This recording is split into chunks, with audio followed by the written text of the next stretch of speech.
तुम गड्ढा का फल ले गया केनाल क्यों बनाता है? केनाल हम बनाएंगे, किसी के बाप में हिम्मत नहीं है। ते दिमाग खराब हो गया कि केनाल तुम्हारे पीऊ का छाया है क्या? केनाल हम बनाएंगे। चरिया हो गया, केनाल क्यों उठाएगा? नहीं भागा तरट तेरा ब्रेक। हाँ, मेरा दादा का बना के गया था। ये नवाब शरीफ है, ये केरा केनाल बनाऊंगा। ये केरा कौन सा नवाब शरीफ है? गड्ढा का फल हरू भला हम। मैं पंजाब का हूँ, पंजाब का। पंजाब का होगा, खुद के मुल्क का। आसान नहीं है हरू भला बनिया सुखाएगा। नहीं भागा, चरिया हो गया क्या? मैं सिंध का नहीं हूँ। तुम्हारा पीऊ भी सिंध का था। क्या नवाब शरीफ है? मैं नवाब शरीफ हूँ। नवाब धूड़ तुम्हारे मुंह में है। ये क्या है? कुछ भी नहीं है। क्या है? ये केनाल बनाता है। नहीं भागा, शक्ल लिखो तुम। तू केनाल बनाए दे लूसी।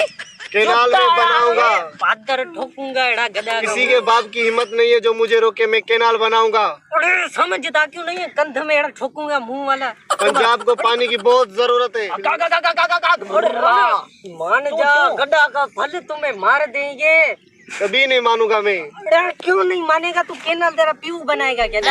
जे तू केनाल थायो ना गोलन सा गद गद गद गद कर साए गाल सिद्धि बुद्ध संगत साथ पोई कंदुक उब तो हुंदई गाल समझी है ने। नवाब शरीफ ही बेंची रुगो परो पट्टी खादी है। नवाब शरीफ